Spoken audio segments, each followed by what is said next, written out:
Good morning, children. So hope all are doing well. Last class we discussed about agriculture.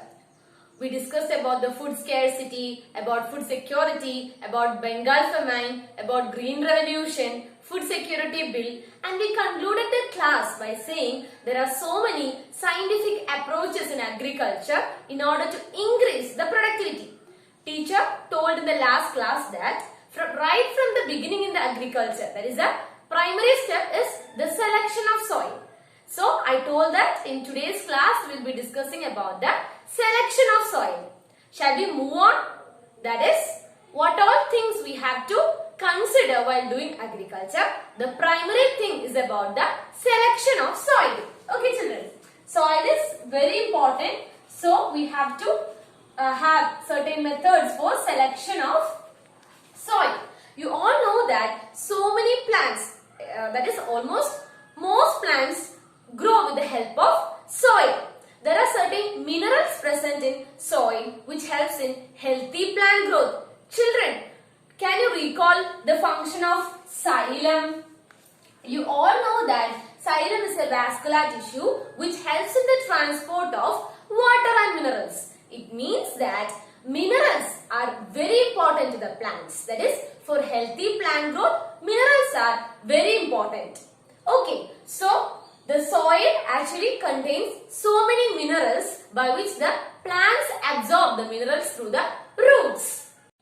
Children, there are certain elements that are present in the soil which are essential for plant growth. You all note it down. The term is elements. Okay, there are certain elements in the soil which helps in the plant growth, and those elements which are required by the plants, not all elements are required by the plants in the soil, but there are certain elements that are required by the plants for the growth. They are known as essential elements. Note down the spelling. It is essential elements. Okay. So, essential elements are those elements which are required by the plant for their healthy growth. There are approximately 20 essential elements that has to be available to the plants. Okay.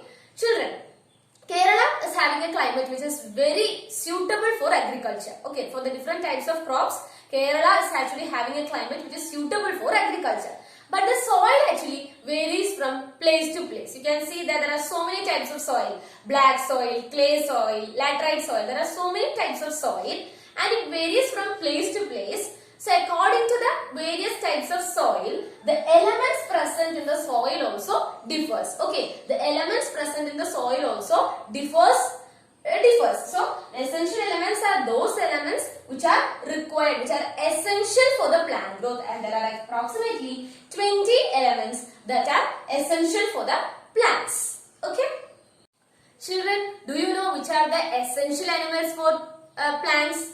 They are carbon, hydrogen, nitrogen, oxygen, phosphorus, potassium, sulfur. Okay, these are all the essential elements for plants. That means that it is required for the plants for their healthy growth. Children, the elements are further classified into two. Okay, the elements, you know that the elements are required for the plant's growth, but further these elements are divided into two. It's just for an extra knowledge. You just note it down. Okay, the elements are further classified into two. They are macro elements and micro elements. Okay, from the term itself it is clear. It is macro elements and micro elements. Macro elements means those elements which have to be absorbed by the plants in large amount. Okay, macro means big, large. So it has to be absorbed by the plants in large amount, which is known as the macro elements. You can see that the carbon, hydrogen, oxygen, nitrogen are all macro elements. It means that it has to be absorbed by the plants in large amounts for their healthy growth. But micro elements are those elements which is required by the plants only in small amount. Okay, micro elements are required by the plants only in small amount. These are also known as trace element. Okay, TRACE, trace elements, which means that it is required by the plant only in small amount. So I already said that elements are required for the plant growth. It is further divided into macro elements and micro elements. Macro elements are those elements which is required by the plants in large amount, that is carbon, hydrogen, oxygen, nitrogen, etc. Micro elements are those elements which are required by the plants in very small amount. That's why it is also known as a trace elements. Okay. Children, now it is clear for you that the importance of soil in agriculture, or how far the soil is actually having an importance in agriculture. So the soil is actually having so many elements and it has to be present in the right proportion. Okay, that is the soil has to be present in the, sorry, the elements has to be present in the right proportion. So we have to test the soil for that in order to check which all elements are present, whether it is present in correct amount or not. We have to test the soil. So soil testing is a scientific approach in agriculture whereby the quality of the soil can be checked. Okay, the quality of the soil can be checked by means of the soil testing. So why are we testing the soil, or for what purpose are we testing the soil? Two main reasons is there. The first reason, in order to check the presence of elements. Okay, I already told you that there are certain elements, that is macro elements are there, micro elements are there. So many elements are present in the soil and it has to be updated. So in order to check the presence of elements in the soil has to be tested. Second one is that in order to know the pH, in order to detect the pH, teacher will explain both. Okay, so that is soil testing has to be done in agriculture mainly for two reasons. First one, in order to check the presence of elements, that is to detect the presence of elements. Second one is that in order to detect the pH. That is, children, we all know that elements are essential for the plant growth. But if it is too high also it causes problem. If it is too low also it is problem. I already told you that macro elements has to be received by the plants in large. Those elements which is absorbed by the plants in large amount. Micro elements has to be received in small amount. So if that proportion actually fluctuates or it changes, it has a negative impact on the soil. So the right proportion of the elements has to be reached to the soil.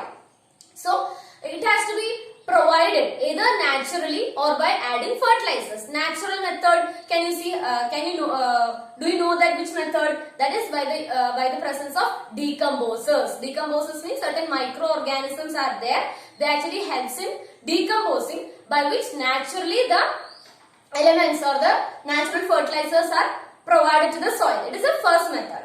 If that naturally it does not happen, then we have to add what? Chemical fertilizers. Okay, so the presence of elements in the soil has to be checked in right proportion. Either it takes place either by the presence of microorganisms, that is decomposers, or we have to add artificially by the presence of fertilizers. Okay, the next thing is that, children, we know that the soil, that is a pH means either, that is, a soil may be either acidic or alkaline in nature. Either it will be acidic or alkaline in nature. Acidic soil is not at all suitable for agriculture. Okay, acidic soil is not suitable for. If the soil is acidic, it is not suitable for agriculture. For that purpose, നമുക്കറിയാം farmers ഒക്കെ എന്താണ് കുമ്മായം അല്ലെങ്കിൽ ചാരമൊക്കെ ഇങ്ങനെ സോയിലിൽ add ചെയ്യാറുണ്ട്. എന്തിനാണ്? ഒരു alkaline നേച്ചറിലേക്ക് മാറാനായിട്ട്. കാരണം ഒരുപാട് അസിഡിക് ആയിട്ടുള്ള ഒരു സോയിൽ ഒരിക്കലും അഗ്രികൾച്ചറിന് സ്യൂട്ടബിൾ ആവില്ല. സോ അവരെന്താണ് സയന്റിഫിക് ആയിട്ടുള്ള അപ്രോച്ചസ് തന്നെയാണ് അവരും അതായത് കൊണ്ടുവരുന്നത്. അതായത് കുമ്മായം അല്ലെങ്കിൽ ചാരമൊക്കെ ആഡ് ചെയ്യുമ്പോൾ ആൽക്കലൈൻറ്റ് മാറും. നമ്മളതൊരു സയന്റിഫിക് അപ്രോച്ച് ആയിട്ട് പറയുന്നേ ഉള്ളൂ. കൃഷിക്കാരൊക്കെ എന്താണ് അവര് സയന്റിഫിക് ആയിട്ടുള്ള അപ്രോച്ച് തന്നെയാണ് ഫോളോ ചെയ്യുന്നത്. Okay, so the soil has to be converted from acidic to alkaline for proper pH. pH has to be maintain. എന്നാലേ നമുക്ക് നല്ല എന്ത് ചെയ്യുള്ളൂ, ക്രോപ്പ് നല്ല പ്രൊഡക്ടിവിറ്റി കൂടുള്ളൂ. So for that purpose soil has to be tested. That is, in order to check the presence of elements. Second one, in order to detect the pH of the soil. Okay, children, the soil fertility is of very importance for higher yielding growth of the plants, isn't it? That is, if the productivity has to be increased, then soil has to be fertile. അതായത് ഫലപുഷ്ടിയുള്ള ഒരു മണ്ണിന് മാത്രമേ നല്ല രീതിയിലുള്ള ഒരു productivity കിട്ടാനായിട്ട് സാധിക്കുള്ളൂ.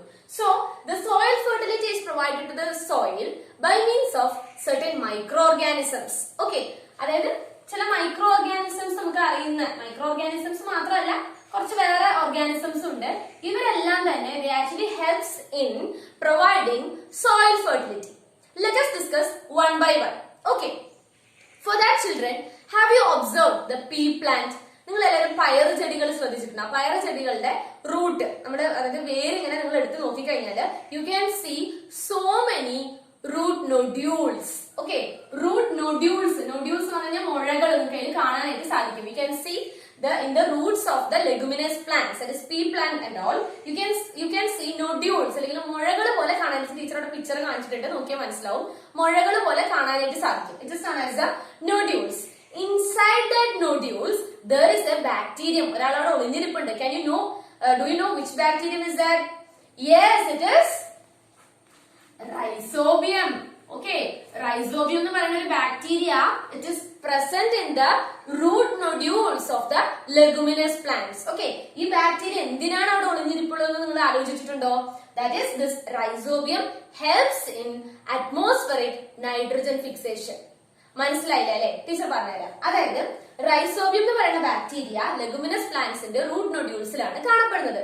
What does rhizobium do is that you all know that nitrogen is present in 78% in the atmosphere. 78% ഓളം എന്താണ് നൈട്രജൻ ആണ് അറ്റ്മോസ്ഫിയറിൽ കാണപ്പെടുന്നത്. But it is in the gaseous form. Gaseous formiലാണ്.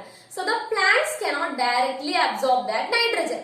Okay, plants cannot directly absorb the gaseous form of nitrogen. So what does this rhizobium do is that this rhizobium fix the atmospheric nitrogen in the root nodules. It means that it converts the gaseous nitrogen into so many nitrogen compounds so that the plants can easily absorb the nitrogen. I already told you that nitrogen is a very important macro element which is required for the plant growth. Okay, but this nitrogen is present in the atmosphere as gaseous form. So the plants cannot absorb the nitrogen directly as the gaseous form. So this rhizobium bacteria which is present in the root nodules of leguminous plants helps in nitrogen fixation. That means that it absorbs the gaseous nitrogen and convert into so many nitrogen compounds so the plants can directly absorb it. You understood that? This is the what the rhizobium do. Okay. Children, do you know who is the farmer's friend? കൃഷിക്കാരന്റെ കൂട്ടുകാരൻ എന്ന് പറയുന്നത് ആരെയാണ്? Yes, very good. It is the earthworm. അല്ലേ? earthworm-നെയാണ്, മണ്ണിനെയാണ് കൃഷിക്കാരന്റെ കൂട്ടുകാരൻ അല്ലെങ്കിൽ farmer's friend എന്ന് പറയുന്നത്. Why it is called so? Because this earthworm consumes the soil and it digests it, and after that through its fecal matter, that is it produces a fecal matter. That fecal matter is rich in, it has so much soil fertility. That is known as the worm casting. That is the fecal matter from the earthworm after the digestion of the soil is known as worm casting, and it enhances the soil fertility. So we are discussing about certain microorganism and other organism which actually helps in increasing the soil fertility. We discussed about rhizobium which helps in atmospheric nitrogen fixation. The second one is earthworm which is known as the farmer's friend, and it produces a worm casting which enhances the soil fertility. Children, the earthworm actually helps in increasing the water holding capacity of the soil. Okay, water holding capacity of the soil it enhances, and then it also helps in making the soil moister. That means to make the soil in humid condition. So that is the earthworm. So whenever the earthworm is present in the soil in sufficient amount, you can note that the soil is very fertile or it is very much suitable for agriculture. But nowadays you can see that the number of earthworms is gradually decreasing. Okay, so whenever a land, an agriculture field is having so many earthworms, means it is a very good fertile soil for agriculture.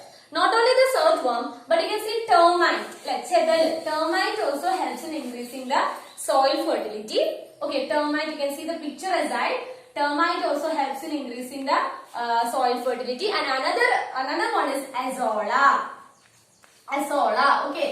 This azolla is also having, like that of the root nodules, leguminous plants, I told you that rhizobium is present in the root nodules. Similarly here in this azolla, it is having a cyanobacteria. Okay, a cyanobacteria is present inside this azolla which also helps in atmospheric nitrogen fixation like that of the rhizobium. Okay, this also helps in increasing the soil fertility. Okay children, so we are discussing about the organisms which naturally, by natural method, how can the soil fertility by increase? By the presence of all these organisms. We discussed about the rhizobium, we discussed about earthworm, termite, azolla. All this organism helps in increasing the soil fertility. Children, we discussed about the natural way by which the soil fertility can be increased by the help of microorganisms and other organisms. Now, let us discuss about certain other methods by which the soil fertility can be increased. It is by use of the chemical fertilizers. Not only chemical fertilizers, certain fertilizers, if we are adding that or applying it in the soil, it also helps in the increase in the soil fertility. That is, teacher have written on the blackboard. You can see by means of biofertilizers, by means of chemical fertilizers, or by using the green manure. Which are they? By using biofertilizers, by using chemical fertilizers, or by using the green manure, you can enhance the soil fertility. Okay, and out of the three, you can see that the first two is more important. Okay, green manure is also used, but the most commonly used is the biofertilizers, and the chemical fertilizers are more commonly used fertilizers for agriculture. Children, now we actually are I gave you an overview of the natural method and artificial, or we are applying that method. But in case of both this, they are having advantages and disadvantages. Especially in the case of this artificial methods, especially this chemical methods, chemical fertilizers are added. Although by adding the chemical fertilizers, the soil can absorb it very quickly. Okay, very quick absorption of the chemical fertilizers, and productivity will also be very increased. But what happens? The soil, the structure and the composition of the soil can vary. If this continuous application of this chemical fertilizers results in what? The destruction of the microorganisms present in the soil. It seriously affects the microorganisms. So, ഈ chemical fertilizers ഉപയോഗിച്ച് കഴിഞ്ഞാൽ പെട്ടെന്ന് തന്നെ സോയിലിനെ absorb ഒക്കെ ചെയ്യാൻ പറ്റും, നല്ല productivity increase ചെയ്യും. പക്ഷെ സോയിലിന്റെ സ്ട്രക്ചറിനെയും ഡീകമ്പോസിഷനെയും മൈക്രോ ഓർഗാനിസത്തിനെയും ഗ്രാജുവലി എന്താണ് ക്രോപ്പ് ലോസ് വരെ പിന്നീട് ഉണ്ടാവും. Okay, all on a sudden higher productivity ആയിരിക്കും, പക്ഷെ ഗ്രാജുവലി വാട്ട് ഹാപ്പൻസ് എല്ലാത്തിനെയും കുറവാണ് ഉണ്ടാവുക. So that is a demerit of chemical fertilisers.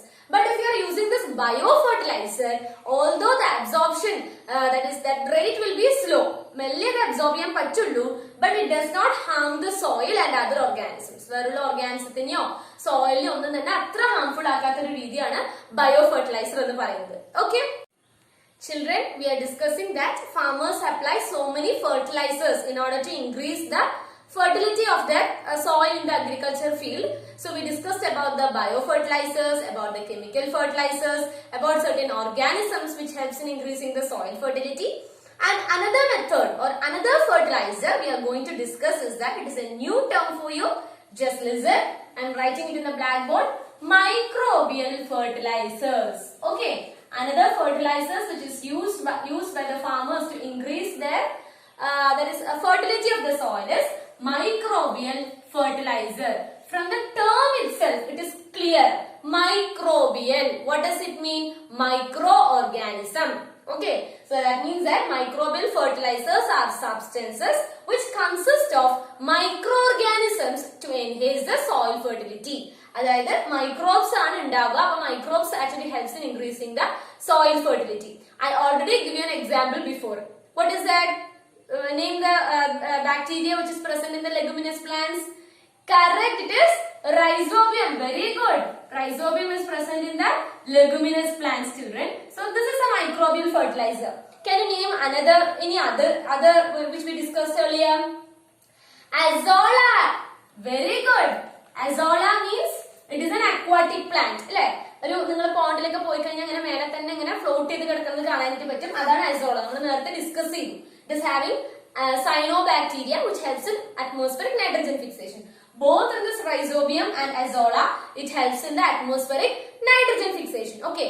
And another organisms can you name? Or teacher will say it is Acetobacter and Azospirillum. These are new terms to you. That is Acetobacter and Azospirillum. Okay, children. So which all are the microorganisms? Rhizobium. Then Azolla is an aquatic plant. Acetobacter azospirillum. So these are all are microbial fertilizers. So microbial fertilizers are nothing but these are substances that consist of microbes which helps in enhancing the soil fertility. Okay, so this is another method by which the soil fertility can be increased without harming any other thing. Okay, the use of microbial fertilizer is a very good thing because it does not consisting of any chemicals. It does not have any negative impact on the soil, but it is a very good method by which the soil fertility can be increased.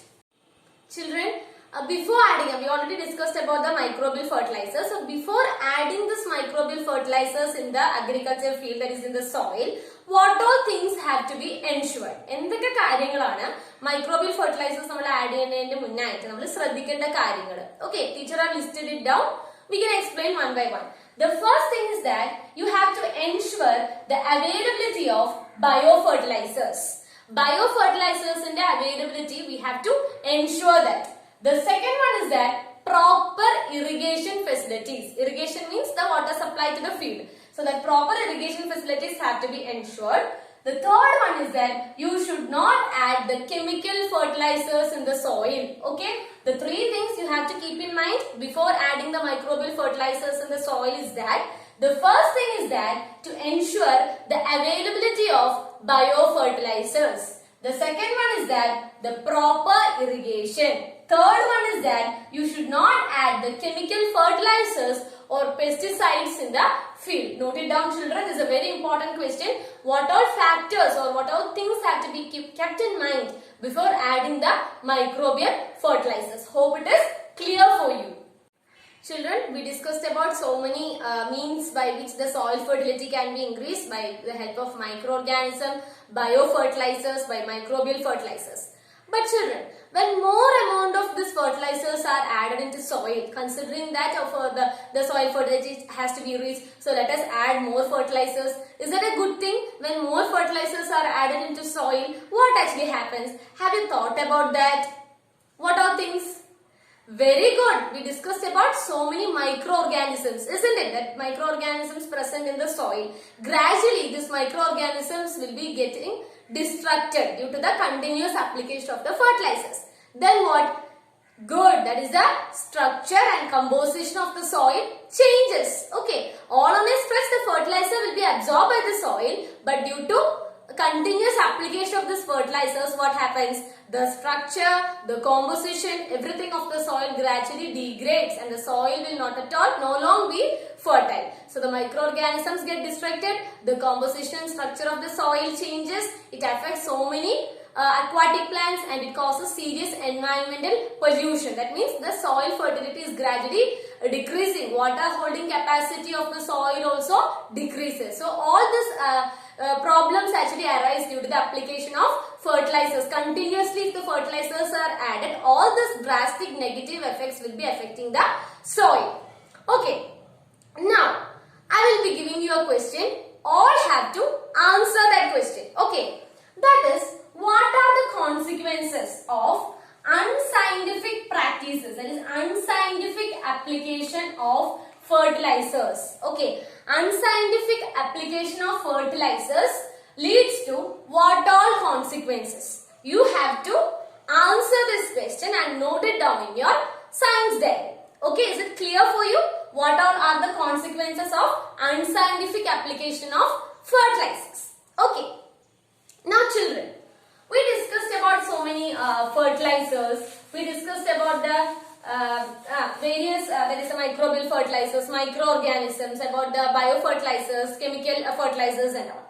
Now I am asking my question. That is, have you ever observed the agriculture field or any fruit garden or vegetable garden and all? That is, whenever that fruit is very ripened or sometimes the flowers has actually bloomed and all. Sometimes you may be seeing that the leaves get fall off, or certain worms are present in that, or some dusty particles making the plants disturb. What is that? It often attacks that plants. Whenever that plant is present in beautifully appearance, certain presence of certain things will make that plants in a diseased condition, or they cannot produce, the productivity getting decreased. What is that organism, or what actually affects these plants? Very good. It is Pest, very good. Okay, the pests are certain organisms or certain organisms which actually attack the plants, resulting in decreased productivity. Gradually, the plants, sometimes the plants may die off, fall off, die off, or it seriously affects the crop. The productivity will be very low in amount. It have a serious impact, and farmers, one of the main challenge they are facing is the attack of pest. Okay, because whenever the field is very rich with so much fruits and vegetables or the crops, immediately this pest attack, what happens? The productivity will gradually decrease. So this is an issue of concern for the farmers.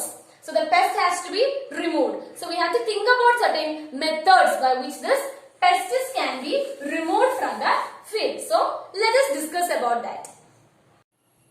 We discussed that a pest actually causes a serious impact in the agriculture field. So have you thought a remedial measure for this pest? Yes, good. It is pesticide. Okay. So in order to increase the soil fertility, we discussed about the biofertilizers, chemical fertilizers to increase the fertility. But here, in order to control the pest, the remedial measure is to use the pesticide. Children, if you are using this chemical pesticides, can you name any chemical pesticides? You can say urea, triazines. All these are pesticides. These are chemical pesticides.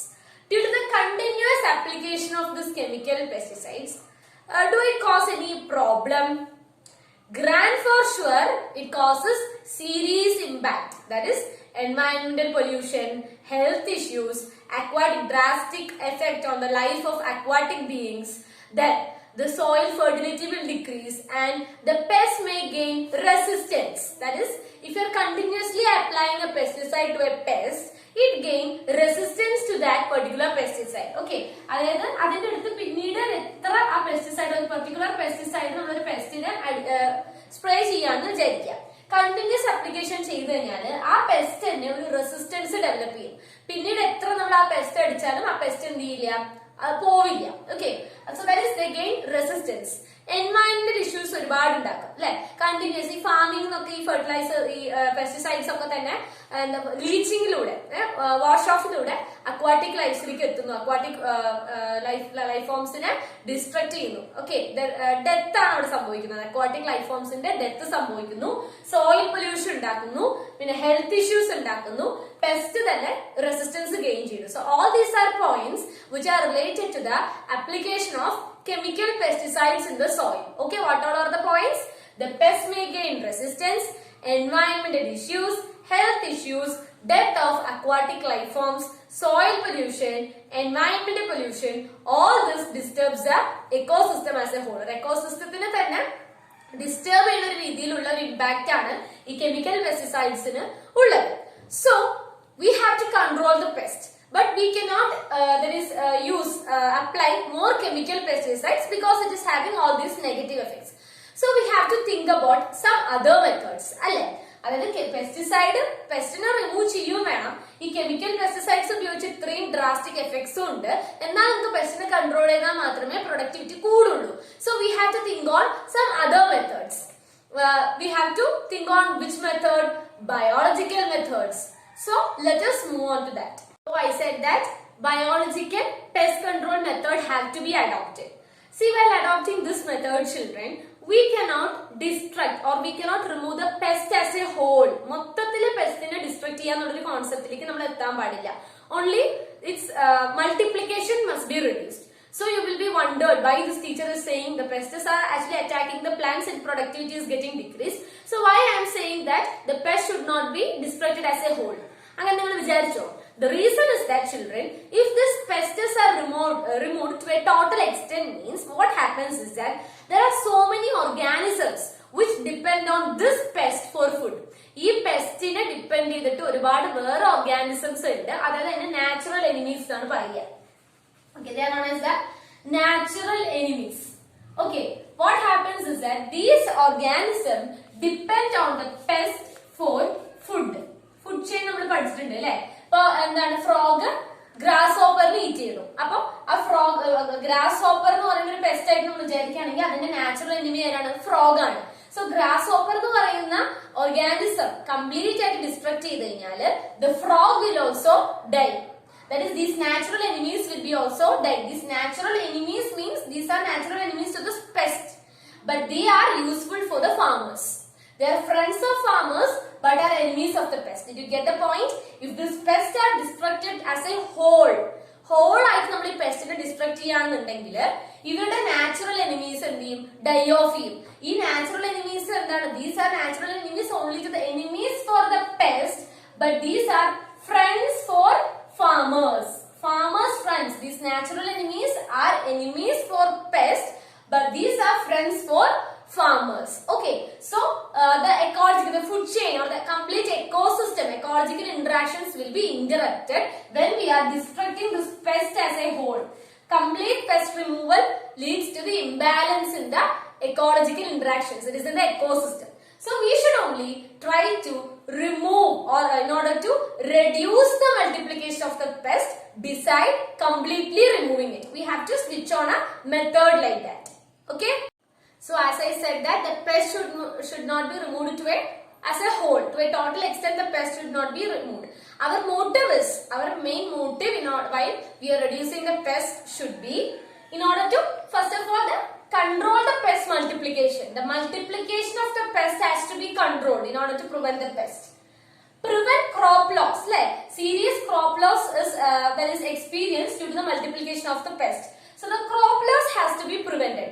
The third one is that while doing the first two things, we have to have a concern about the ecosystem also. That is, we have to protect the ecosystem.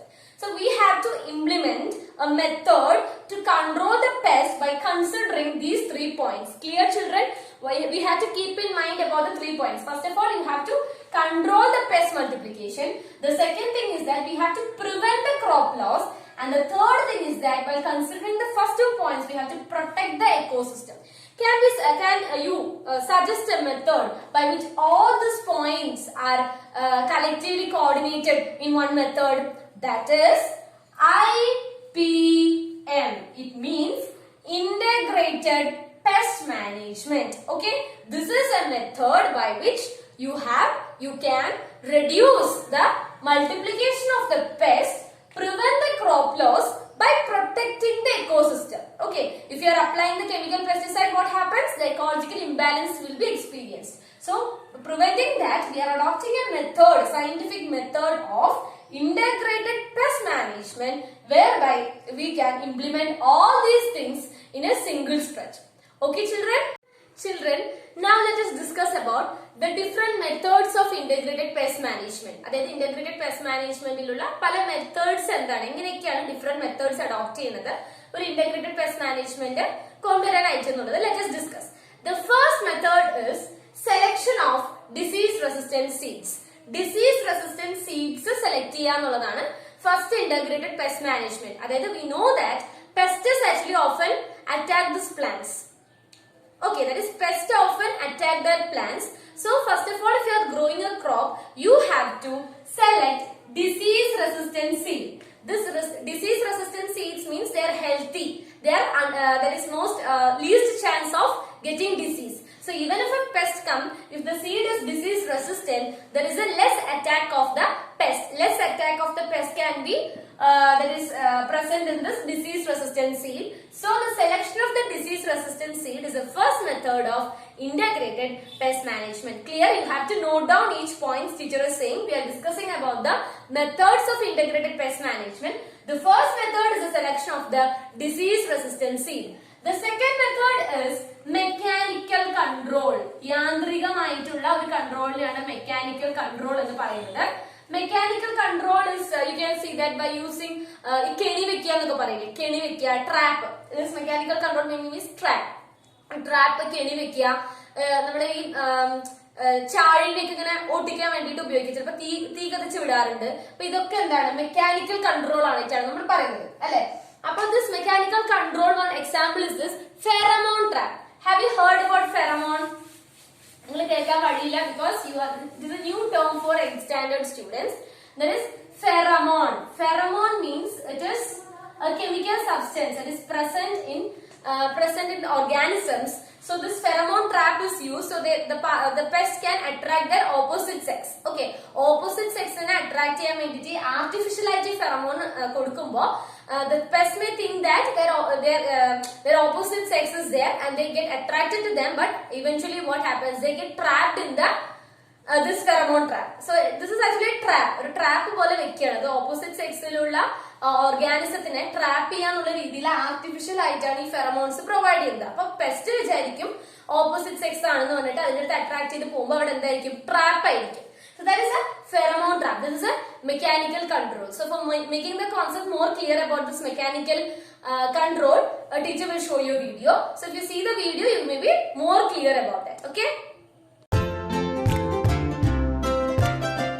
Another method of insect control is the use of pheromone trap. Pheromones are the biological substances released by female insects to attract the males. Pheromones are specific to each species of insects.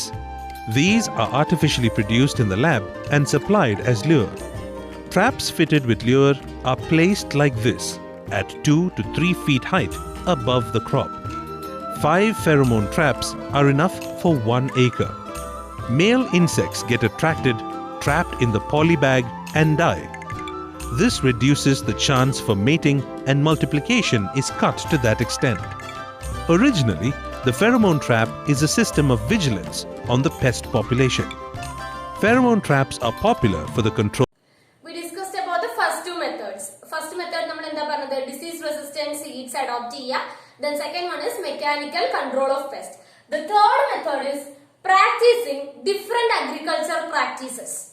Different agriculture practices. That is crop rotation. Crop rotation means that is your continuously shifting from one crop to another. If one time you are planting some crop, you are changing the crop for the next time. So what happens? അതായത് ഇപ്പൊ നമ്മള് ഒരു ബ്രിഞ്ചോളാണ് cultivate ചെയ്യുന്നുണ്ടെങ്കിൽ ആ season അത് കഴിയുമ്പോൾ അടുത്തതായിട്ട് chilli cultivate ചെയ്യുക. സോ ബ്രിഞ്ചോളിനെ അറ്റാക്ക് ചെയ്യുന്ന പെസ്റ്റ് ആയിരിക്കില്ല ചില്ലിനെ അറ്റാക്ക് ചെയ്യുന്നത്. സോ എന്താണ് പെസ്റ്റ് എന്താണ് ഒരു രീതിക്ക് നമുക്ക് കുറയ്ക്കാനായിട്ട് പറ്റും. So that is crop rotation. That is change in the agriculture practice. That is implementing crop rotation. The next method is biological control. Biological control എന്ന് പറയുമ്പോൾ രണ്ട് രീതിയിലാവാം. The first method is biopesticide or either by using the natural enemies. Biopesticide means it is common. You all know that about the neem oil emulsion, tobacco decoction and all. What is that? It is a biopesticide whereby you are not using any chemical fertilizers but chemical pesticides. You are using biological pesticides. No chemical substances are used. Only biological means of pesticide. But although it's എന്താ പറയുക എത്ര പെട്ടെന്നൊന്നും pest remove ആവില്ല, കുറച്ചൊക്കെ നമുക്ക് resistance ഉണ്ടാവും, but still it can control to a certain extent. That is biopesticides. Okay, natural enemies means I already said that all these pests is actually having a natural enemy whereby these pests are eaten by that natural enemy. These natural enemies are enemies for the pest. Pestന്റെ enemy ആണ്, പക്ഷെ ഫാമേഴ്സിന് ആരാണ്, front ആണ്. കാരണം ഈ natural എനിമീസിനെ വിടുകയാണെന്നുണ്ടെങ്കിൽ they go on consuming this pest and so the pest can be reduced to a certain extent. Okay, so that is natural enemy. അപ്പോ natural enemies എന്താന്ന് പറഞ്ഞു, കുറച്ച് എക്സാമ്പിൾസ് പറഞ്ഞുതരാം. That is ladybird beetle. Okay, it is very beautiful to see. You can see that a ladybird beetle. The second one is Ophionia. Okay, Ophionia is another natural enemy. And next is grasshopper. Grasshopper പുൽച്ചാഴി നമുക്കറിയാം. Frog, തവള, spider, ചിലന്തി, ഇതൊക്കെ തന്നെ എന്താണ്? These are all natural enemies of the pest whereby they attack the pest or they consume the pest എന്നാണ് പറയുന്നത്. പിന്നെ നിങ്ങൾക്ക് വേറൊരു എക്സാമ്പിൾ ഞാൻ പറഞ്ഞു തരികയാണെങ്കിൽ ആരറിയോ, brown plant hopper. Brown plant hopper is another natural enemy. This plant hopper actually attacks the rice. Okay, these are usually attacks the rice and there is natural enemies for this. ഈ brown plant hopper ഒരു pest ആണ്. ഇത് rice പ്ലാന്റിനെ effect ചെയ്യും. ഇതിന്റെ natural എനിമീസും ഉണ്ട്. അപ്പൊ നമ്മള് കുറെ നാച്ചുറൽ എനിമീസ് പറഞ്ഞു. ഇതെല്ലാം തന്നെ these are all used as a means of biological control. So we discussed about the methods of integrated pest management. 4 methods are adopted. The first method is that selection of disease resistant seeds. Disease resistance ആയിട്ടുള്ള seed adopt ചെയ്യാന്നുള്ളതാണ് first method നമ്മൾ പറഞ്ഞത്. The second one is mechanical control. Mechanical control where use the pheromone traps are used. The third one one is switching on to different agriculture practices like crop rotation പോലുള്ള agriculture practices adopt ചെയ്ത ഒരു രീതിക്ക് നമുക്ക് പെസ്റ്റിനെ control ചെയ്യാൻ പറ്റും. The fourth one is biological control, that is using biopesticides rather than using the artificial pesticides. You are using biological pesticide. The next one is natural enemies. We discussed about many natural enemies. These are all the methods that are used for the integrated pest management in order to control the pest and in order to protect the ecosystem as a whole. Now let us discuss the advantages of integrated pest management. The first point is that it does not kill the pest as a whole. Total pest will not be killed. Okay. The second one is the use of chemical pesticides is highly reduced. I already said that the use of chemical pesticides causes a serious impact in the environment. So the use of chemical pesticides is highly reduced with the presence of this integrated pest management. The third point is that no environmental or health issues is reported. That means it is the mechanical control measures, the biological pesticide, etc. are used. So എന്താണ് എൻവയൺമെൻറ്റിനും ഹെൽത്തിനും അത്ര issues ഉണ്ടാവാണ്ട് എക്കോസിസ്റ്റത്തിന് as a whole എന്ത് ചെയ്യാണ് protect ചെയ്യാണ്. It does not disturb the equilibrium of the ecosystem and ecological interactions as whole. So these are all the advantages of integrated pest management. അതായത് പെസ്റ്റിന് ഒരുപാട് കില്ല് ചെയ്യുന്നില്ല, കെമിക്കൽ പെസ്റ്റിസൈഡ്സിൻ്റെ യൂസ് റെഡ്യൂസ് ചെയ്യുന്നുണ്ട്, എൻവയൺമെൻറ്റും health ഇഷ്യൂസും ഉണ്ടാക്കുന്നില്ല, പിന്നെ അതേപോലെ തന്നെ equilibrium of the ecosystem is not disturbed. So children, in today's class, we discussed about the selection of soil, about the soil fertility, the need for testing the soil, and what all factors or what all helps in increasing the soil fertility. That is the influence of microorganisms and why the soil is more, what is the use of fertile soil, and we discussed about the microbial fertilizers. Moreover, we discussed about the chemical fertilizers, biofertilizers, its impact on environment. We discussed about the microbial fertilizers, and then we switched on to integrated pest management. That is, whenever there is a pest attack, it causes a serious problem. So in order to conserve the ecosystem and also in order to reduce the impact or control the multiplication of pests, we switch on to a method known as integrated pest management.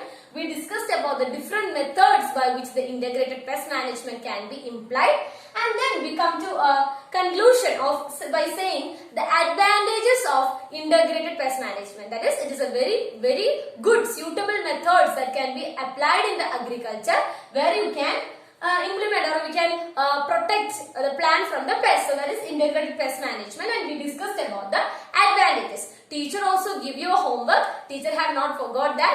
My students have to do that homework and on the consequences of applying the fertilizers unscientifically. That is, what are the consequences of the unscientific application of fertilizers. You have to note it down in science diary, and you have to note down all the points in this class. So we are coming to the conclusion or concluding this class. In further classes, we will be discussing about the more scientific approaches in agriculture. Hope that you have understood the class and all should become good farmers. Thank you.